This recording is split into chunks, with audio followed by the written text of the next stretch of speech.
Hey guys, in this video, you're going to learn the top 35 most important chess principles. A chess principle is just like a guideline or a rule that, generally speaking, you should follow and you're going to get into better positions. So you've probably heard control the center of the board. That is an example of a chess principle. It's true most of the time. Sometimes you will need to control some other squares on the board, but usually the center is most important. What you might not know is that there are actually hundreds of different chess principles. So in this video, I've narrowed down the top 35 that I think are the most important, and I'm going to share those with you right now.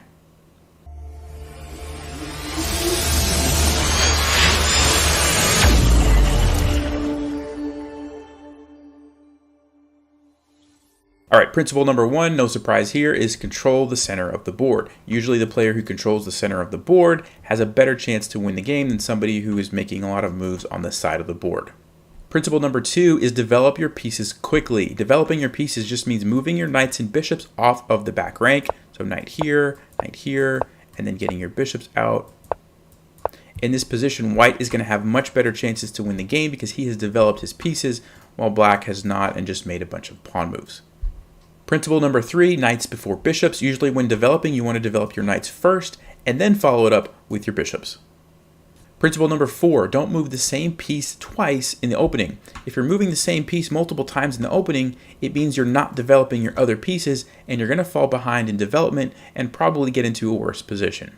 Principle number five is don't bring out your queen too early. Although the queen is a powerful piece, if you bring it out too early, it just ends up getting harassed by your opponent's pieces and you waste a lot of time. As an example, if I play e4, d6, and I bring my queen out immediately, after knight f6, I have to move my queen. Maybe I'll move it over to a5. After knight c6, I have to move my queen again, and all of a sudden I'm falling behind in development. So don't bring out your queen too early. Principle number six is castle before move 10. If you look at this example, it's possible to castle in as little as 4 moves, and usually after you castle, your king is safe behind a wall of pawns, better than being in the center of the board.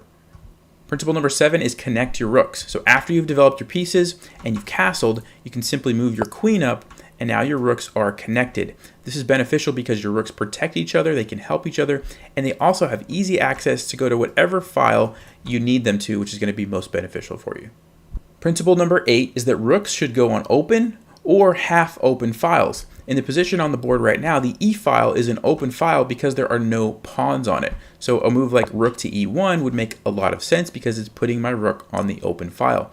A half open file is a file that only has one color pawn on it. So for example, the d file is a half open file because it only has a black pawn and no white pawn. So this would also be a smart move because I'm putting this rook on a half open file. Black's rook on f8 is already on a half open file because there's only one color pawn on it. Principle number 9, knights on the rim are grim. You can see in this position how black's knight is very effective, covering a lot of important squares in the center, and my knight on the side is not doing as much. It only covers a few squares. So keeping your knights towards the center of the board is better than putting them on the side. Principle number 10, try to avoid doubled pawns. In this position, if black captures my knight and I recapture with this pawn, I've created a set of doubled pawns. Doubled pawns are when one pawn is on the same file as another pawn. This is usually a disadvantage because this guy's blocked by this guy so he can't move, and also they can't help each other and defend each other if they needed to. It's very easy for me to move this pawn up and it's defended by this one, or to move this one up and it's defended by this one. You can't do that with doubled pawns. So usually you want to try to avoid those. Principle number 11 is try to avoid isolated pawns. Isolated pawns are pawns that have no pawns on the adjacent files. So this A pawn is an isolated pawn because there's no pawns of the same color on the file right next to it. And these doubled pawns on C2 and C3 happen to be double isolated pawns because again, there are no white pawns on either side of them. So isolated pawns and double isolated pawns are particularly weak and they can't help each other like connected pawns can. Principle number 12, try to avoid backward pawns. In this position, if black plays pawn to c4, he's created a backward pawn on d5. A backward pawn means that all of the pawns on the adjacent files have been pushed in front of that pawn and can therefore no longer help protect it. When this pawn was back here on c6, it was protecting it so that it wasn't a backward pawn. Because of the way it's been pushed forward, now this is a backward pawn, and it's a very easy target for white to pile up on because it can't be defended by another pawn. Principle number 13 is don't trade a bishop for a knight without a good reason. So even though they are both worth 3 points, generally speaking, bishops tend to be slightly better than knights. So I see a lot of players will bring bishops out, trade them off for a knight, and it usually isn't worth it. Now in this case, you do create doubled pawns, but you also give black a half open file and you lose the bishop. So generally speaking, you don't want to make that trade unless you have a little bit better of a reason to do it. Principle number 14, avoid moving pawns in front of your castled king. So in this position, we've already castled on the king side. It would be a mistake to play a move like g3 because now I've created these weaknesses because the pawn no longer controls those squares. You can see how easily black can come in and infiltrate it and put a lot of pressure on your king.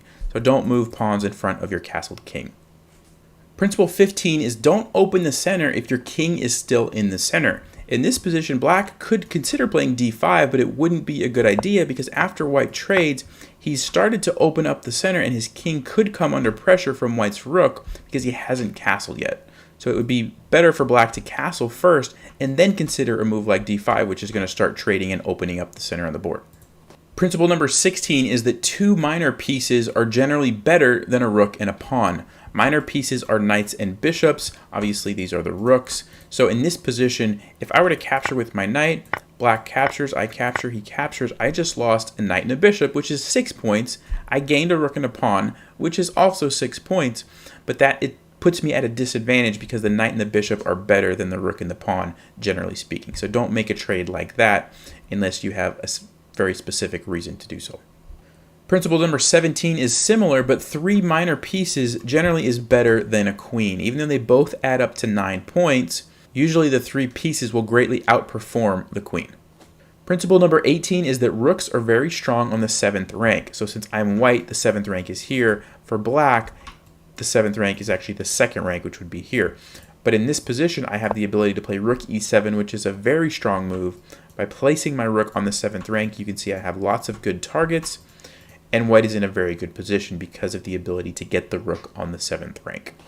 Principle number 19 is that doubled rooks on an open file are very strong. In this position, white already has control of the open file with 1 rook, but he has the ability to put 2 rooks now controlling that open file, and it prevents black from gaining control of that file as well. So 2 rooks on an open file is very strong. Principle number 20, bishops are better in open positions, knights are better in closed positions. The position on the board, you can see black's bishops are doing a lot, controlling a lot of squares because the position is open and they're not blocked by very many pieces. In this position, the bishops are going to probably outperform the knights. Now, on the other hand, in a position like this, where lots of pawns are kind of blocked off and it's relatively closed, you can see how black's bishops aren't really doing a lot. They're running into pawns that are in the way, and the knights can very easily hop around and get to wherever you need them to get to. So in this case, the knights are going to do better as opposed to the other position where it was more open. The bishops would be better. Principle number 21, the best way to deal with an attack on the flank is to counterattack in the center. In this position, white's castled. If black starts to launch a flank attack on the side, the best thing that white could do would be to strike back in the center and try to open up the center and take advantage of the fact that black's king is still in the center. So to deal with a flank attack, a counterattack in the center. Principle number 22, when you have an option to capture a piece with 2 different pawns, generally you want to capture towards the center of the board. In this position, if black captures this bishop on b3, white now has the option to capture with 2 different pawns. So as the rule goes, generally speaking, you want to capture towards the center, so you should take this way. We also get the added benefit in this position that we create a half open file for the rook. Principle number 23 is that in an endgame, the king is a valuable piece that must be used to help you win the game. In this position, it would be a mistake for white to leave his king sit over here and not try to use the king to help attack these pawns or these pawns. Same thing for black. He would need to use his king to try to get involved and do something to help out. Principle number 24, rooks should go behind passed pawns. In the position on the board, black has a passed pawn on this g-file. A really good move for him would be to put his rook behind his passed pawn so that it can support it as he pushes it and tries to eventually get a queen. If black didn't know that and played a move like rook here to defend his pawn that way, it's not going to be as good, and now white also has the ability to put the rook behind the passed pawn, which creates pressure, and at any point if the pawn tries to move forward, the rook is still going to be attacking it, really making it hard for that pawn to move forward. So rook should go behind passed pawns.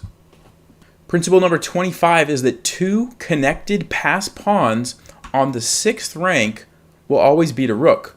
In this position, it's white's turn, and by playing this pawn forward, he now has achieved two connected and passed pawns on the 6th rank. And if this rook tries to stop them, he's not going to be able to do it. For example, if the rook goes here to try to get this pawn, white can simply move this one forward, and if the rook captures, white's going to get a queen.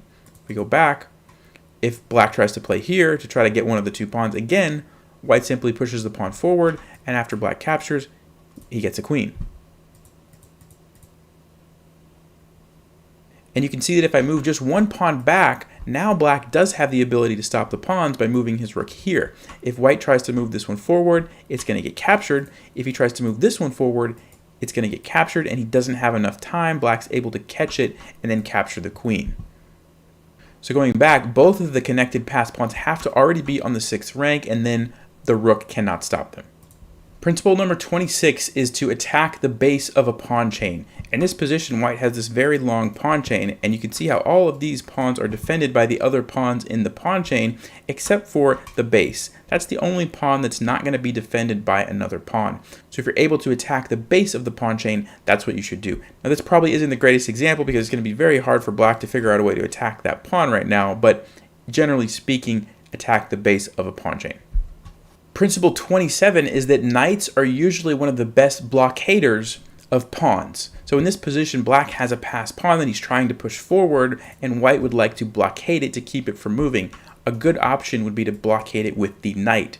The reason this is good is because knights can still function very well because they can jump over pieces. They can still put pressure on the normal squares that they would be able to put pressure on. At the same time, they're blockading the pawn from moving. Principle number 28 is if your position is cramped, you should try to trade pieces to open it up and give you more options. So in this position, black's position is very cramped. This bishop is stuck. This bishop is stuck. He doesn't have a lot of options for his pieces. So one thing that he should consider doing is trading pieces. In this example, he can capture here. If white captures, he can capture here. If white captures, he can capture here. And by trading off all those pieces, now he's able to move this knight somewhere, and then this bishop can go somewhere. It's a much better position for black, having traded off all those pieces, than if we go back to this position where he could hardly move. So in a cramped position, try to trade pieces. Principle number 30 is that when you're ahead material, you want to trade pieces but not trade pawns. In this position, white is ahead a rook for a knight. That's called being up the exchange. He has a 2-point advantage. So he would want to trade the queen and rook for the queen and rook, but not trade the pawns. That's because after you trade these pieces, the rook is going to be very strong. He's going to be able to capture some of these pawns most likely, and then he can get a queen.